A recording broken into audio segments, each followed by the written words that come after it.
It's interesting when I see black women and even black men uh, post statuses regarding dark-skinned people, and they're praising dark-skinned people, and they're saying how much they love black people, primarily dark-skinned.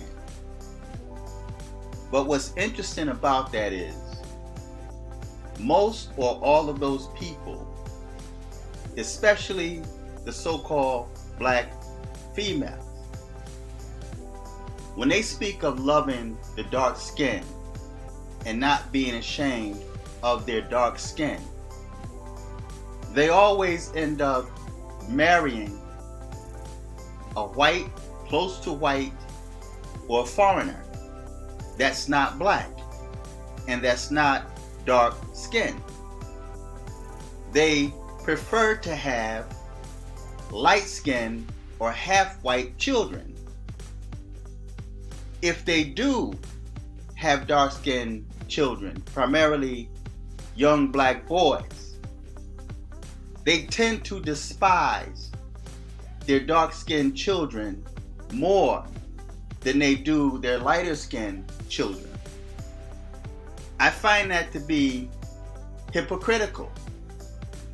And if you notice, even in the so-called black conscious community that speak on how much they love black people, if you notice, the majority of those that consider themselves black conscious are blacks that are lighter complexion. Now, I completely understand that so-called black people come in all shades and colors. But when we speak of specifically dark-skinned people, many of those that refer to themselves as dark-skinned are not even dark at all. They're a mocha color, chocolate, a lighter brown, whatever you prefer to call yourself, but you are not dark skinned. Another thing that's interesting is those same people, those same so-called black conscious folks, or those same people that love or claim to love dark skin, have always called dark skinned people outside of the name. Now, you're black conscious, you're a lighter complexion than a dark-skinned person. But growing up in the 60s and the 70s, I've heard all kind of names that was directed at dark-skinned people. Names such as Smut, Blackie, Darky, Spook, Dusty, Ashy, Crispy, Tar Baby, etc.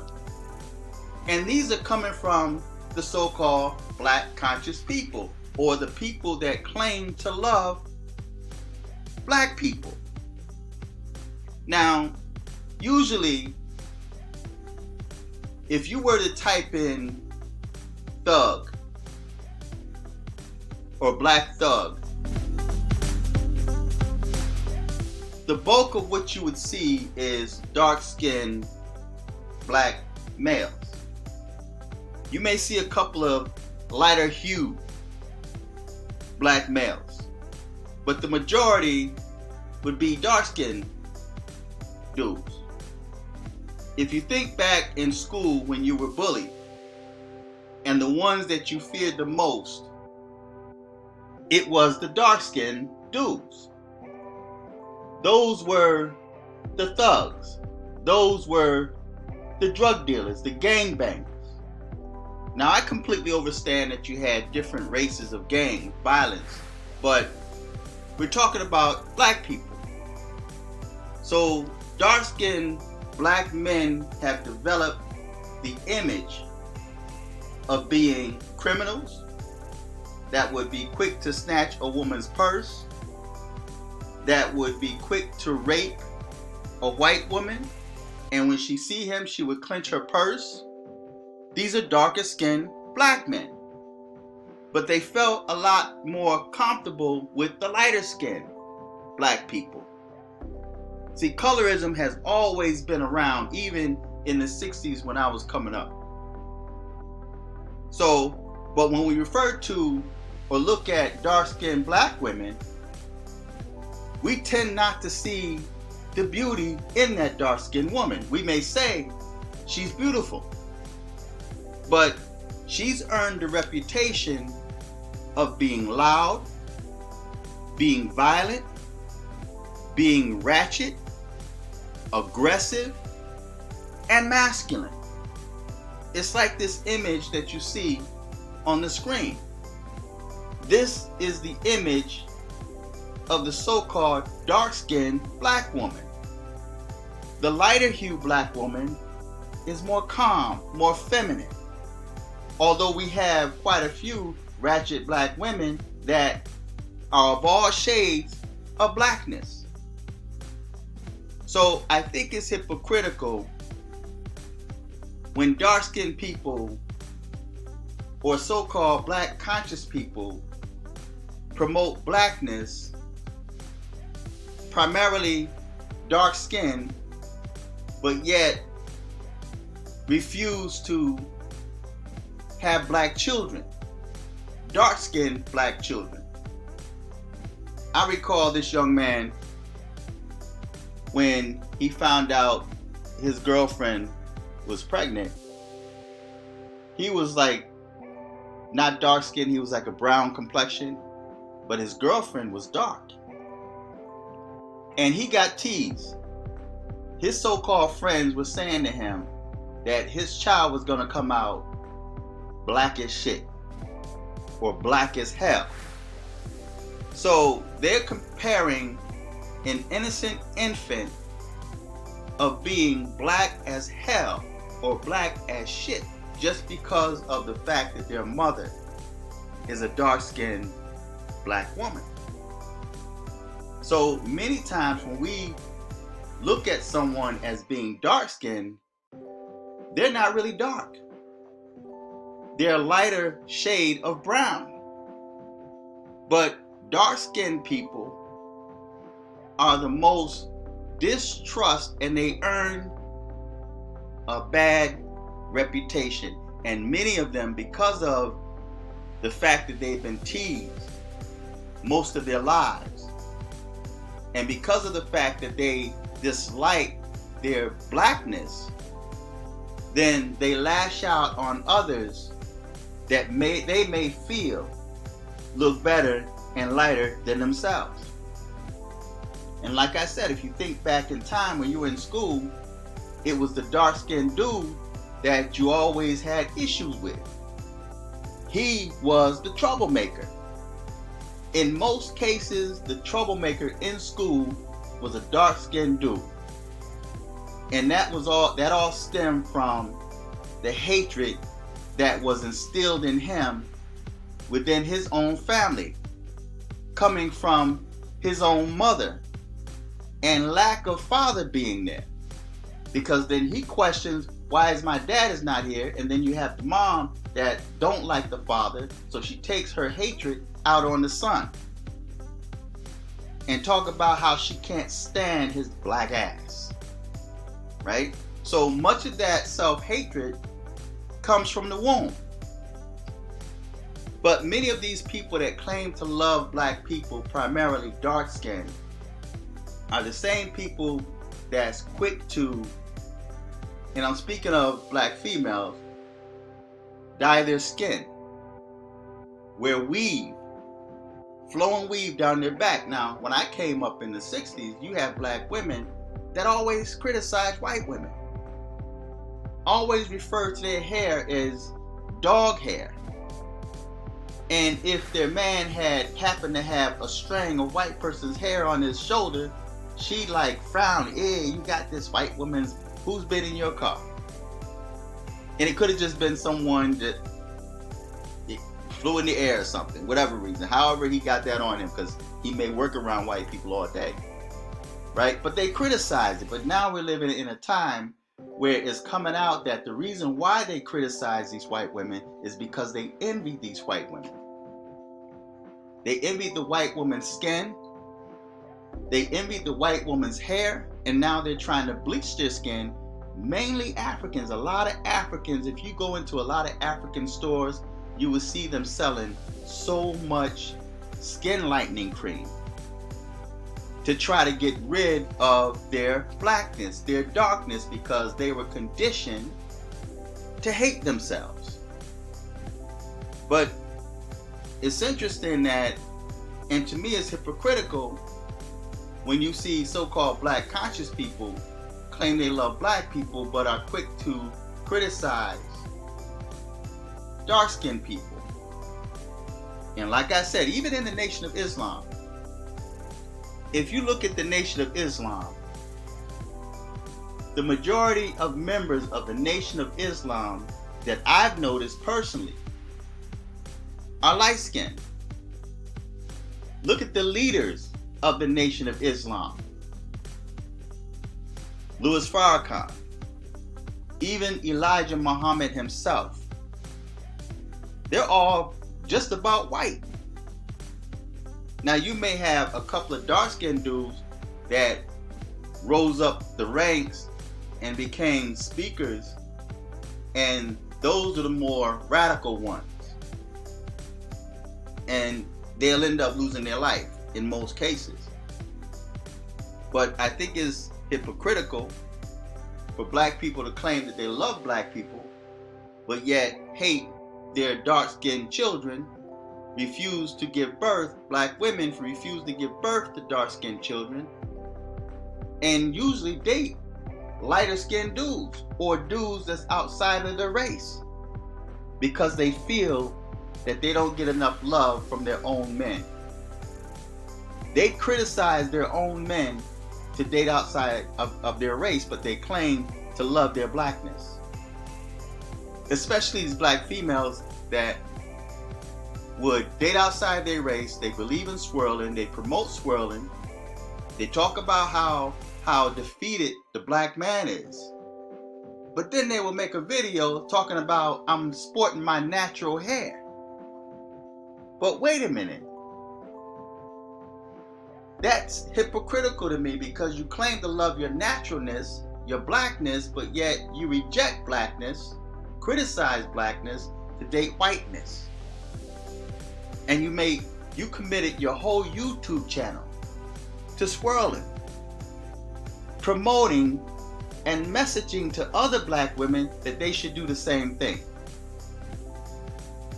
So it's interesting to me. I've always found dark-skinned women to be beautiful. There's a black woman on YouTube, and I'm sure most of y'all have heard of her. Rashida Strober. Now, when I first heard her, I kind of made fun not of her, but the way she expressed herself, because she gave that stereotypical image of dark-skinned black women. She was loud. Rashida Strober, dark-skinned activist, and she wanted to be heard. And I think when you hear a lot of black females, darker-skinned black women, that's loud, that's aggressive, that's violent, that's masculine, in my opinion, they're seeking for attention. They want to be noticed. And although black men find them to be beautiful and that's attracted to them, the issue comes when they're not attractive to themselves. They don't find themselves to be beautiful. So they reject the black man that comes to them because of maybe something that happened in their past. So they put all black men in the same boat. And they tend to criticize black men and start hinting at how they're going to date outside of their race. But I've always felt that Rashida Strober was an attractive woman. I don't think she's ugly at all. But I think that the stereotypical image that she has is what causes her to get the negative response. I understand she's happy about her dark skinnedness, but has she ever dated a white man? Has she ever hinted at dating a white man? Has she ever had interest in a white man? And would she have dark-skinned children? Or would she feel that she want to have lighter skinned children because she don't want her dark skinned children to have to deal or face with what she had to deal with coming up, her own personal experience? So dark skinned women, there are some beautiful dark skinned women out there.